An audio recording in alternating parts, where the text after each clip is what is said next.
de regreso en Piedra, Papel y Tinta y como les anticipaba en el anterior bloque, vamos a analizar algunos de los datos que nos ha facilitado el UNFPA en función del Sistema Nacional de Información de Salud. No sé si en producción nos pueden ayudar para mostrarnos un mapa que nos acaban de entregar nuestras invitadas. Como les decíamos de inicio, en 2018 se registraron 2.921 embarazos en adolescentes, o sea, niñas menores de 15 años de edad. Y el cuadro, ¿sí nos ayudan o les...? Perfecto, acá ustedes pueden observar que el departamento de Santa Cruz aparece en rojo por el número de embarazos. Estamos hablando de 1.282 niñas menores de 15 años embarazadas, Beni con 443 y Cochabamba con 421. Celia, ¿qué fenómeno explica que en Santa Cruz se registre el mayor número de embarazos en adolescentes? Bueno, antes de responderte esta pregunta, yo quiero resaltar el trabajo realizado por La Razón, que ha puesto sobre el tapete esta problemática, que es una problemática muy seria. Se ha estado hablando mucho en el país en el último tiempo de los embarazos en adolescentes, pero los embarazos infantiles, los embarazos en niñas menores de 15 años, todavía estaban muy tapados.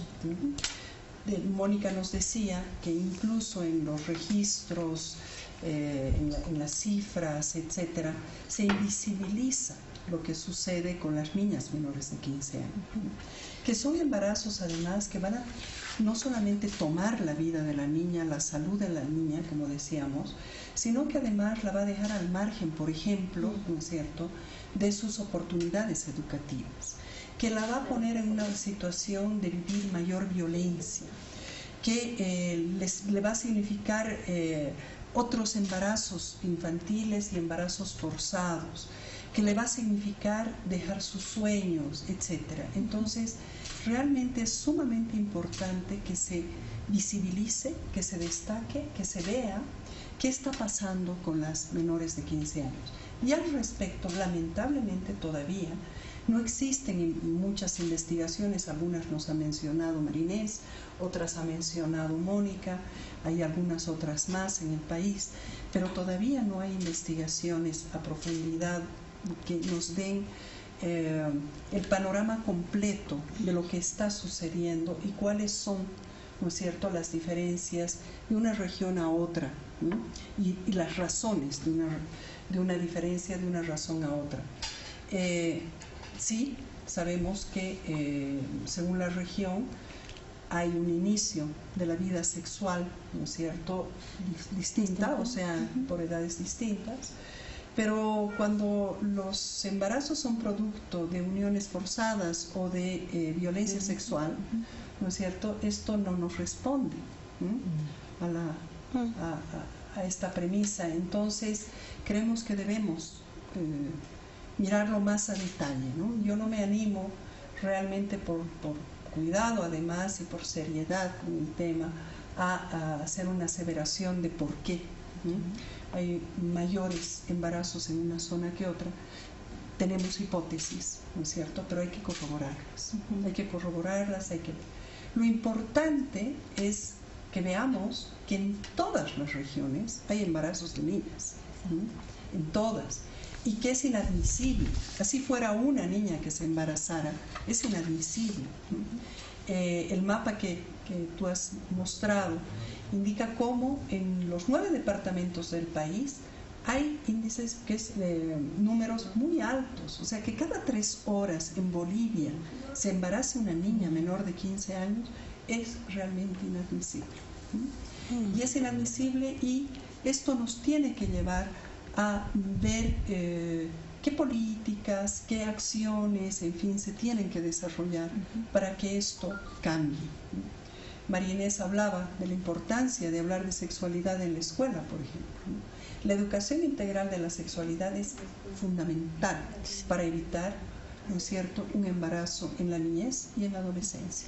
Pero también los servicios que tengan, ¿no es cierto?, una atención diferenciada, en fin, para adolescentes, que sean, y para niñas, que sean acordes a la edad, que una niña, que un adolescente, ¿no es cierto?, pueda llegar a una farmacia del Estado y pedir un anticonceptivo si es que es, ¿no es cierto?, si es que ya está viviendo una sexualidad activa, sexualmente activa, en fin, sin que haya, lo que decía a un inicio, juicios de valor. Porque en la medida que hayan juicios de valor, los embarazos no van a disminuir. Nadie va a dejar de tener una relación sexual porque haya un juicio de valor.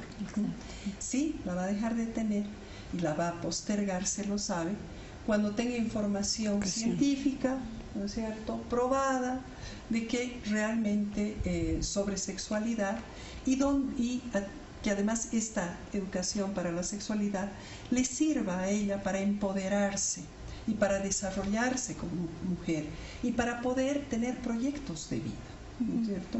Un proyecto de vida es el que hace postergar un embarazo. Es muy importante entonces este tipo de acciones que se deben tener.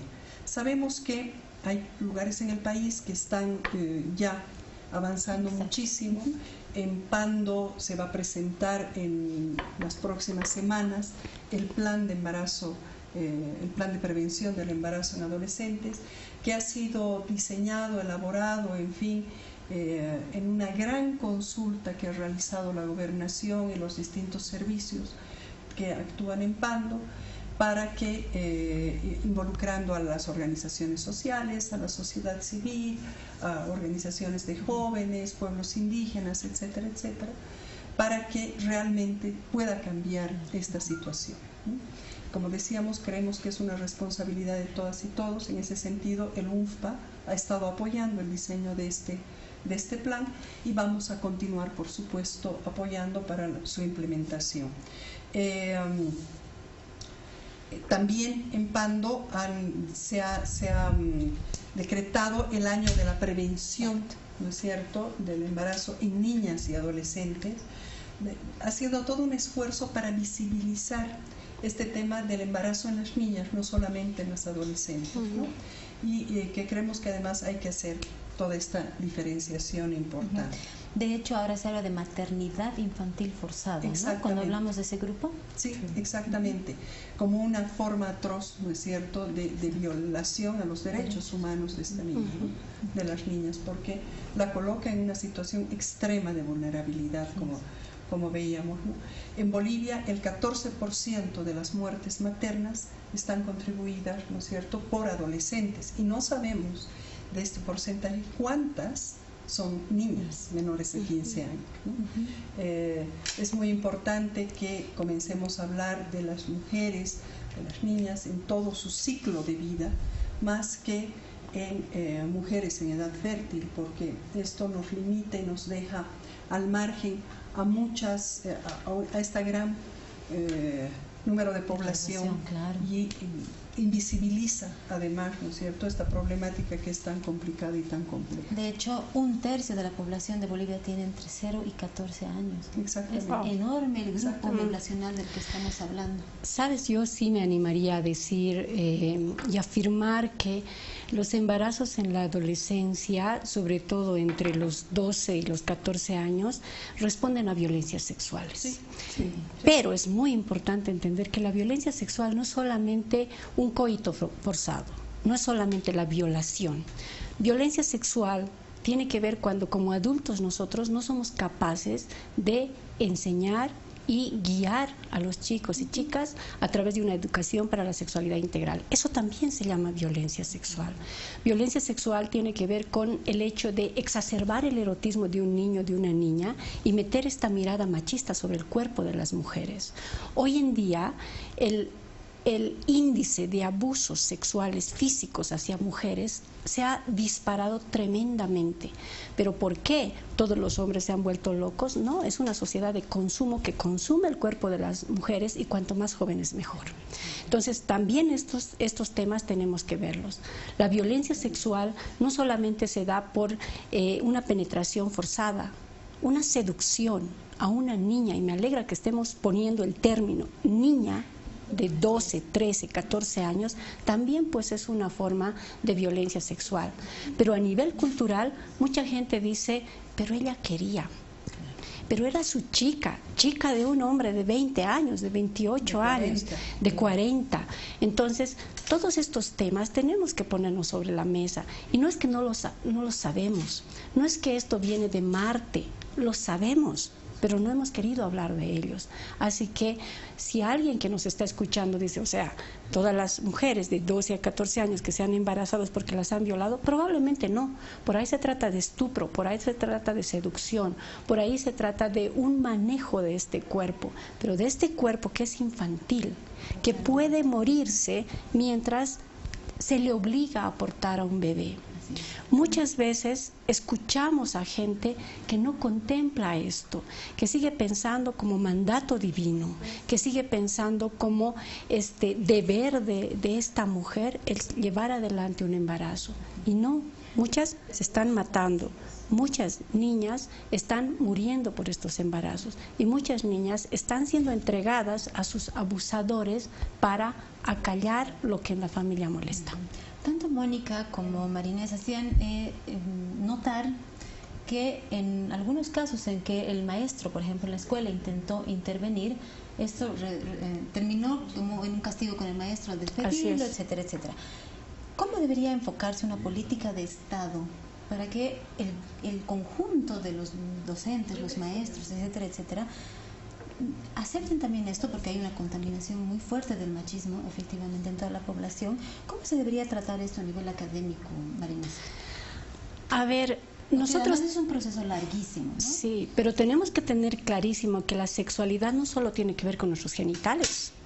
Porque mientras nosotros pensemos sexualidad solo como coito, vamos a pensar que cada vez que se quiere hacer educación para la sexualidad es un impulso a la coitalidad de los niños y las niñas, cuando en realidad no. Una educación para la sexualidad implica que los maestros, maestras, padres, madres, sepamos que nuestra sexualidad tiene etapas de la vida que tienen que ser bien desarrolladas y bien profundizadas. Implica que nosotros como maestras y maestros sepamos que la sexualidad es parte de nuestra vida.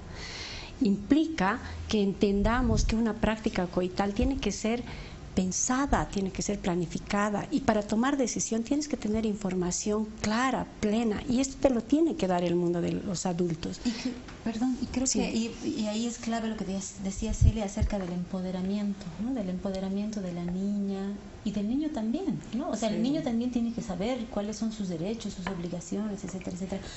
Mónica, a propósito de lo de Pando, que me parece muy interesante como iniciativa para replicar en el resto del país, ¿cuáles son los ejes que se ha planteado este plan de educación, de toma de conciencia? Justamente el plan tiene 3 ejes fundamentales, ¿no? Uno que tiene que ver con el empoderamiento de niñas y adolescentes, mujeres, y el trabajo en masculinidades con los adolescentes y niños hombres, ¿no? Porque bien, como decía María Inés, el embarazo en adolescentes también tiene sus raíces en esta construcción patriarcal y machista que hay en el país, ¿no?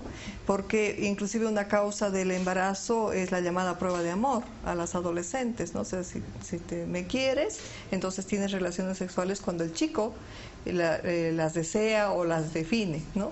Entonces, este es uno de los ejes del plan departamental. El otro eje es el fortalecimiento de la respuesta de las instituciones que tienen que dar respuesta a la prevención y reducción del embarazo en adolescentes, ¿no? Llámese sector salud, justamente educación, donde haya la formación de docentes, la mejora de los servicios de salud sexual y reproductiva, el acceso efectivo a métodos anticonceptivos de parte de los adolescentes, todo lo que significa también la sanción a la violencia sexual, el efectivo cumplimiento de la sentencia constitucional 206, que tiene que ver con la interrupción legal del embarazo en caso de violaciones, porque esa es una alternativa para evitar una maternidad forzada, ¿no? Y el tercer eje tiene que ver con desnaturalizar el embarazo en adolescentes, desnaturalizar las uniones tempranas, desnaturalizar la violencia sexual en la comunidad, en la sociedad, con los medios de comunicación también, porque los medios de comunicación hacen una hipersexualización de la niña y la adolescente, y esos son factores que contribuyen, digamos, a que la violencia sexual sea una práctica campeante en la sociedad y esté totalmente impune, ¿no? ¿Cuán importante es que las organizaciones de mujeres sean parte activa de esto? Sumamente importante. En el caso del plan, por ejemplo, de Pando, el plan se ha construido con organizaciones indígenas, con la Federación de Campesinos, con organizaciones de mujeres, y estas organizaciones tienen un rol fundamental en poder ayudar en la desnaturalización, por ejemplo, ¿no? En la exigibilidad de la sanción, en el control social de que las normas se cumplan, ¿no? Entonces, en trabajar con otros padres de familia para también desmistificar sobre la sexualidad de los adolescentes, porque a veces se piensa que cuando no se habla de sexualidad estamos evitando, porque como dice María Inés, se tiene ese mito de que hablar de sexualidad es impulsar a que haya una iniciación sexual temprana, cuando es en realidad el efecto es totalmente lo contrario, ¿no? Porque además hablar de educación integral de la sexualidad no solamente nos habla de lo que es nuestra función reproductora, pero también, por ejemplo, de las relaciones amorosas entre chicos, de toda la afectividad, de la igualdad de género. La educación integral de la sexualidad ayuda a desmontar patrones machistas, entonces hace una contribución muy grande a un global de conductas y de patrones que pueden repercutir en la prevención de la violencia sexual, en la prevención del embarazo en adolescentes y en una vida más igualitaria entre hombres y mujeres. Así es. Me indican que tenemos que irnos a un corte, enseguida volvemos para el tercer bloque de Piedra, Papel y Tinta para seguir entendiendo y reflexionando sobre esta problemática.